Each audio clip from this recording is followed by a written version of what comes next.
stop! Don't spend that 1986 Washington quarter just yet. Before you toss it into a vending machine, drop it into a tip jar, or throw it back into your change. Take a few seconds and look at it carefully, because that ordinary-looking quarter may have a story that you completely missed. And no, I'm not saying every 1986 quarter is worth hundreds of thousands of dollars. In fact, most 1986 quarters are common. But here's the exciting part. Certain high-grade examples, unusual varieties, and genuine mint errors can be worth dramatically more than face value. So if you have a 1986 Washington quarter in your pocket right now, don't go anywhere. We're going to inspect it from the date to the mint mark, from the portrait to the reverse, from the edge to the smallest details. And there's one mistake that people make all the time when they hear a headline like 475,000 quarter.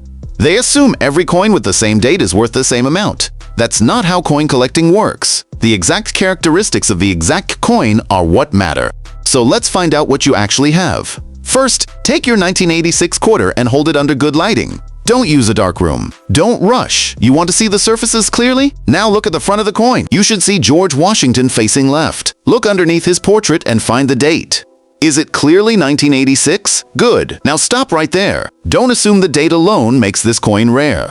The date is simply your starting point. The next clue is the mint mark. Look near the lower area of the obverse and see whether you have a P, a D, or an S. That tiny letter can tell you where the coin was struck and which issue you're dealing with. And here's where things get interesting. A 1986 P, 1986 D, and 1986 S can have very different collector profiles. So don't just say, I have a 1986 quarter. You need to identify exactly which 1986 quarter you have. Now, if your coin has no mint mark, don't panic. That doesn't automatically mean it's an error. Philadelphia coins from this period can have no mint mark. If you see a D, that's Denver. If you see an S, you're looking at a San Francisco issue, generally associated with collector products. The mint mark is an important clue, but it is not a magic button that turns an ordinary quarter into a fortune. That's one of the biggest myths in coin collecting. Now turn the coin slightly and look at the edge. This is where many people never bother looking. They stare at the front, glance at the back, and put the coin away. But the edge can provide useful information. Look for anything unusual about the metal layers, the color, the shape, or the strike. Is the edge normal and consistent? Does anything appear dramatically different? Don't immediately call a strange edge a rare error. Coins can be damaged after leaving the vending machines. Coin counting machines, tools, drops, impacts, and years of circulation can all create unusual marks. The goal isn't to find something strange. The goal is to find something that is strange for the right reason. And that brings us to one of the most important lessons in this entire video. Not every damaged coin is an error coin. Imagine you find a quarter with a deep scratch across Washington's face. It looks dramatic. You might think this must be rare, but a scratch is usually just a scratch. The same thing applies to dents, gouges, flattened rims, discoloration, and other post-mint damage. A genuine mint error is something that happened during the manufacturing process. That distinction can mean the difference between an ordinary quarter and a legitimate collectible. So now, look at your 1986 quarter again. Does the design appear centered? Look at the rim. Is the rim complete? Is the design evenly positioned? Does one side have significantly more blank metal than the other? If the coin appears dramatically off-center, that's something worth investigating. Off-center strikes can be legitimate mint errors, but even here, you need to be careful. Damage after the coin left the mint can sometimes create an appearance that looks unusual. A professional evaluation can help determine whether the feature is genuine. Now turn the quarter over. Look at the reverse. You should see the eagle with its wings spread, surrounded by the inscriptions and stars. Take your time. Don't just look at the picture. Look at the lettering. Look at the stars. Look at the rim. Look at the eagle's details. Look around the entire design and ask yourself a simple question. Does anything appear doubled, missing, unusually weak, or dramatically different? And here's another hook you don't want to miss. If you see what looks like doubling, don't immediately search for 10,000 quarter. First, figure out what kind of doubling you're actually seeing. There are different forms of doubling, and they don't all carry the same value. Some apparent doubling can be caused by the striking process. Some can be caused by damage. Some can be genuine die varieties.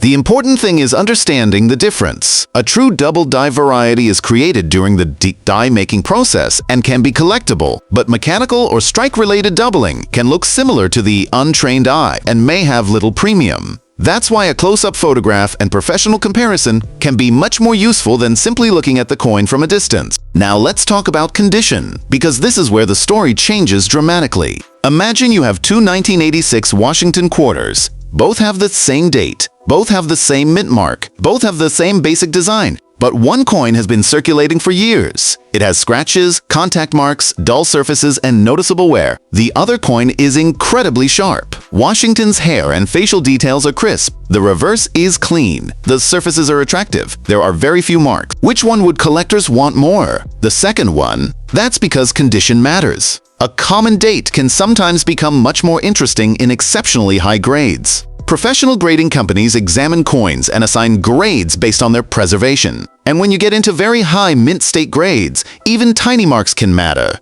This is why you should never look at a coin and say, it's old, so it must be valuable. Age is only one factor. A coin can be old and common. A coin can be relatively modern and collectible. A coin can be common in circulation, but scarce in exceptional condition. And a coin with a major genuine error can be valuable even though millions of normal examples were produced. That's the real game. You're not simply searching for old coins. You're searching for unusual coins. Now let's address the $475,000 headline. You've probably seen headlines online that say something like, "This dirty old quarter just sold for $475,000. That's an incredible headline. It makes you want to empty every pocket in the house. But stop! Before believing a giant number, ask one question. What exact coin sold for that amount? That's the question that separates research from hype. A headline can combine a coin's date with an auction record belonging to a different rarity. It can exaggerate a theoretical value. It can take the highest possible price and present it as though every example is worth that amount.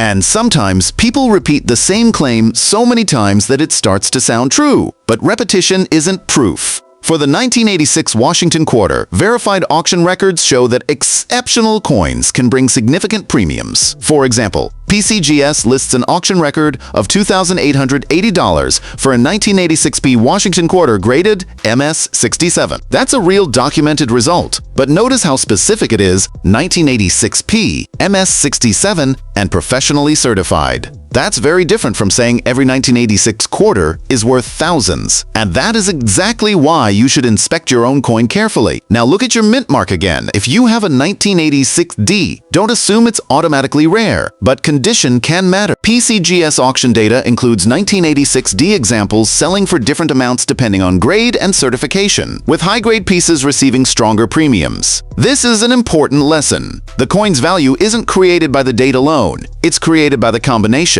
Date plus mint, mint plus condition, condition plus rarity, rarity plus demand. And if there's a genuine error or variety, that can change the entire equation. Now let's imagine you find a 1986 quarter that looks dirty. Should you clean it? Absolutely not. If you think it may be collectible, don't use vinegar, don't use baking soda, don't use toothpaste, don't use jewelry polish, don't scrape the surface, don't rub it with a cloth. Don't try to make it shine. Why? Because original surfaces matter. A harshly cleaned coin can develop scratches and unnatural surfaces. Collectors may prefer an original coin with honest age and toning over a coin that has been aggressively polished. So if your quarter looks dirty, leave it alone. That dirt may not make it valuable, but cleaning it could make it less desirable. Now here's another fascinating part of coin hunting. Sometimes the coin that looks the worst isn't the most valuable. Sometimes the coin that looks beautiful isn't rare. And sometimes a coin that looks completely ordinary can have a tiny production mistake that makes collectors stop. That's why you need to look beyond appearance. A quarter doesn't have to look spectacular to be interesting. You need evidence. Now let's talk about the manufacturing process.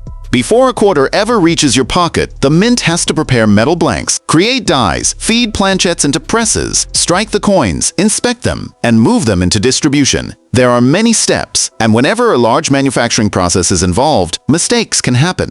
A planchette can be improperly positioned.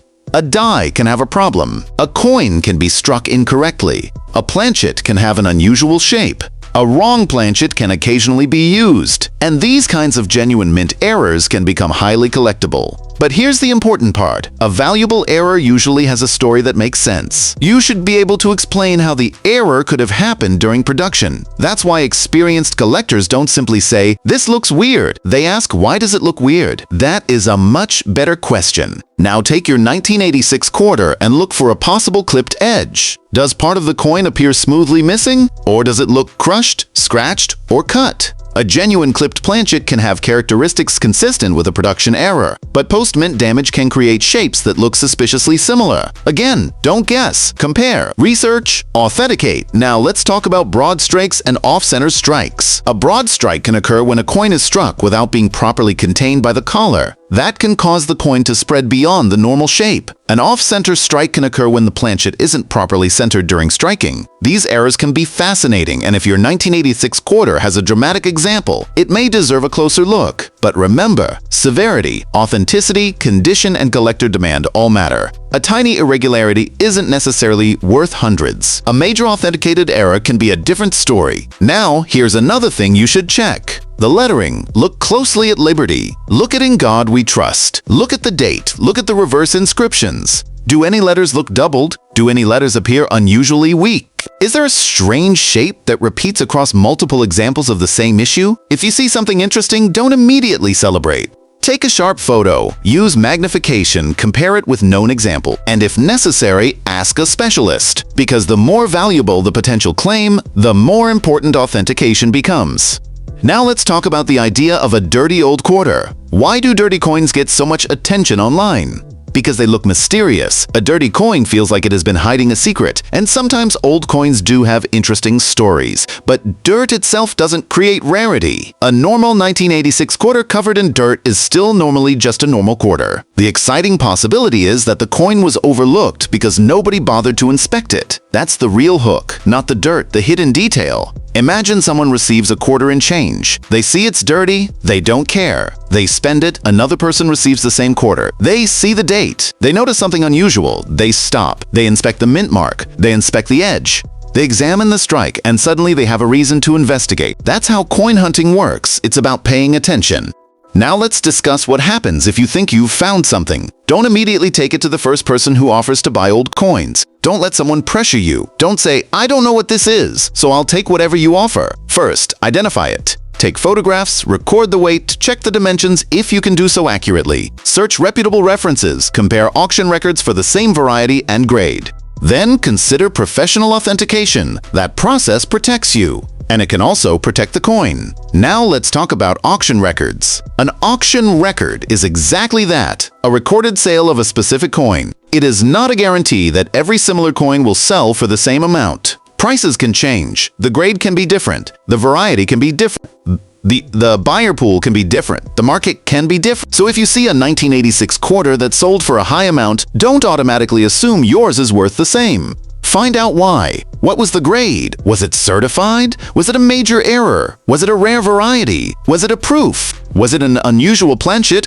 Was it a particularly beautiful example? Once you understand the reason behind the price, you can make a much better comparison. And here's another important point. Some 1986 quarters may be worth more simply because they are in extraordinary condition. PCGS data shows that high-grade examples can bring substantial premiums compared with ordinary circulated pieces. That means you should pay attention to surfaces. Look for contact marks. Look at Washington's cheek. Look at the open fields. Look at the high points of the design. Check the reverse. Look for scratches and hits. A coin can be technically uncirculated but still have many marks. That's why professional grading can become useful for potentially valuable pieces. Now, here's a question many beginners ask. If my coin has no mint mark, is it rare? Not necessarily. For many US coins, Philadelphia issues traditionally have no mint mark. So no mint mark can be completely normal. The important thing is identifying the coin correctly. Never turn one feature into an automatic value claim. That's one of the biggest rules of responsible coin content. Now let's talk about the 1986 S.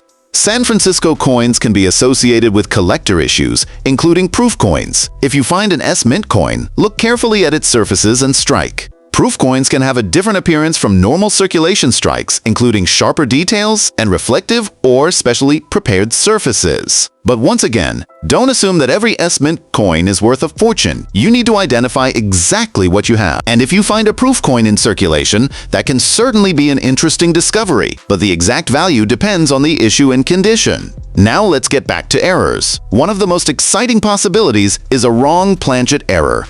Imagine a blank intended for another denomination somehow ends up being struck with the quarter design. That kind of mistake can create a coin that looks dramatically different from a normal quarter. Weight may be different, diameter may be different, metal composition may be different. The strike can reveal clues, but these are serious claims. If you think you have a wrong planchet coin, professional authentication is especially important. Why? Because counterfeit and altered coins exist. People can manipulate coins to make them look unusual. That's why experts use specialized equipment and knowledge. Don't trust a homemade test alone. Now let's talk about the word rare. What does rare actually mean? It doesn't simply mean old. It doesn't mean dirty. It doesn't mean hard to notice. It means scarcity. If millions of examples exist, the coin may be common in normal grades. If very few examples survive in a particular condition or with a particular error, that specific version can be rare. That's why you often hear collectors say something like, "The date is common, but the high-grade population is scarce." That distinction is incredibly important, and it applies directly to modern US coins. A coin can have a large original mintage, but still become difficult to find in exceptional condition. Now imagine a 1986 quarter that has been protected since the day it was struck. No circulation, no scratches, no major contact marks, strong original appearance. If very few examples survive at the highest grades, collectors may compete for them. That's how a seemingly ordinary date can become more interesting at the top of the grading scale. Now let's talk about eye appeal. Two coins can have the same grade but look different. One may have attractive surfaces and beautiful original appearance. The other may technically have the same grade, but look less appealing. Collectors often care about eye appeal. That doesn't mean eye appeal alone creates a huge value, but when you're comparing high-end coins, appearance can influence demand, and that's another reason you should protect your coin. Now here's a quick test. Look at your 1986 quarter from a distance. It looks normal, right? Now move it under a bright light. Tilt it slowly. Do you see unusual lines? Do you see scratches? Do you see doubling? Do you see a strange reflection? Do you see anything around the rim?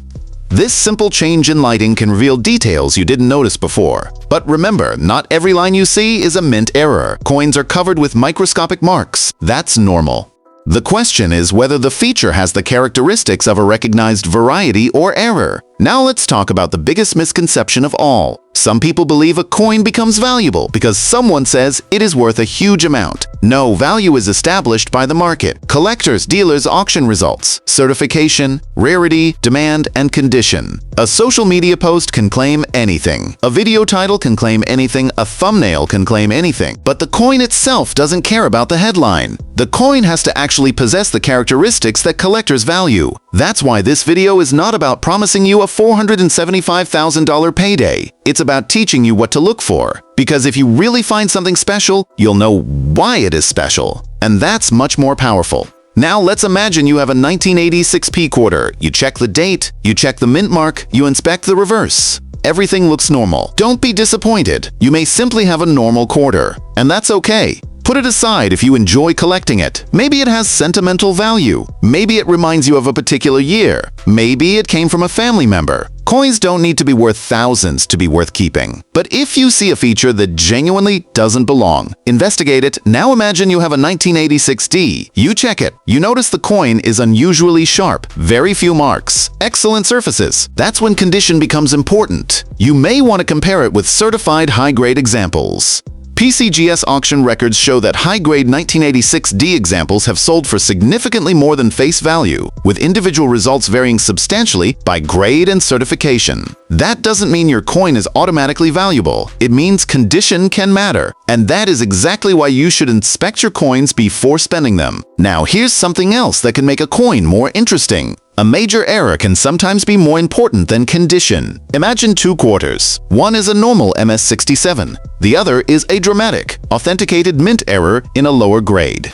Depending on the error, collectors may be much more interested in the unusual mistake. That's why you need to evaluate the entire coin. Condition is important, but rarity can be even more important. And an unusual combination of rarity and condition can be extremely interesting. Now let's discuss storage one more time. If you're searching through coins, don't pile potentially valuable pieces together. A hard coin rubbing against another coin can create scratches. Use individual holders when appropriate. Avoid PVC materials that can damage coin surfaces over long periods. Keep your coin somewhere stable and dry. And don't handle the surfaces unnecessarily. Hold coins by the edges. That simple habit can protect their appearance. Now let's go back to the beginning. Stop before you spend that 1986 quarter. That's not because every 1986 quarter is secretly worth a fortune. It's because you don't want to spend a coin before identifying it. That's the real lesson. If you're going through pocket change, checking a coin takes seconds. You see the date, you check the mint mark, you look at the edge, you flip it over, you move on. But if something catches your eye, stop. That's when the investigation begins. Now here's your final checklist. Number 1. Check the date, 1986. Number 2. Identify the mint mark, PDS or no mark. Number 3. Inspect the edge. Number 4. Look for off-center strikes. Number 5. Check for genuine doubling. Number 6. Look for clipped or unusual planchets. Number 7. Examine the lettering. Number 8. Study the reverse. Number 9. Evaluate the condition. Number 10. Never clean a potentially valuable coin. Number 11. Photograph anything unusual. Number 12. Get professional authentication if the evidence looks serious. That's how you hunt intelligently. Now, if you've made it this far, here's the one thing I want you to remember. Don't chase the biggest number. Chase the reason behind the number. If somebody says a quarter is worth $475,000, ask why. What makes it different? What error does it have? What variety is it? What grade is it? Where did it sell? Who authenticated it? Once you can answer those questions, you're no longer just watching coin videos. You're learning how to identify coins. And that knowledge can save you from 2 huge mistakes.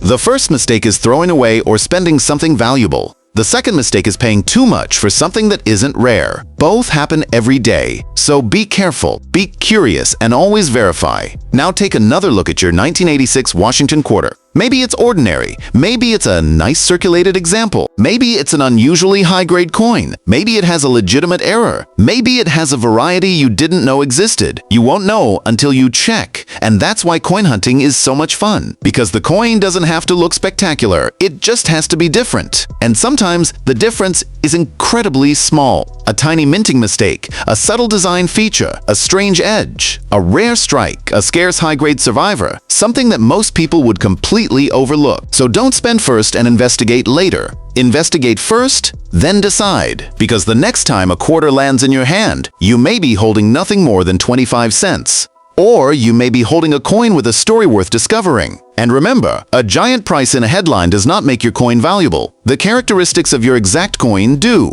That is the difference between hype and real collecting. So check your pockets. Check your old coin jar. Check your drawers. Check that forgotten collection. Check the coins sitting in a cup on your desk. And especially check those older quarters that everyone else ignores.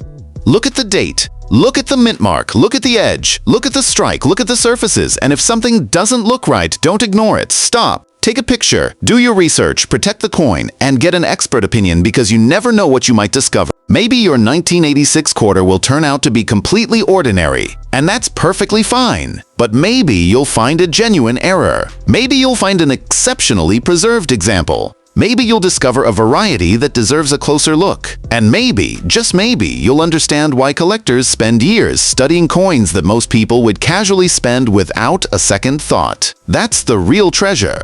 Not just the money, the discovery, the history, the mystery, and the possibility that something ordinary looking has been hiding an extraordinary detail all along. So the next time you see a dirty old quarter, don't immediately throw it back into your change. Pick it up, look at the date, turn it over, check the edge, and ask yourself one simple question. What am I actually looking at? Because that question could be the beginning of your next great coin discovery. And if you have a 1986 Washington quarter sitting in your hand right now, don't spend it until you've checked every detail. The coin may be common, it may be collectible, it may have an error. But until you inspect it, you simply don't know. And that's the reason to check. Not because every old quarter is a jackpot, but because sometimes the smallest detail is the biggest clue. So keep searching, keep learning, keep checking your chain, and most importantly, never let a potentially interesting coin disappear into a vending machine before you know exactly what it is.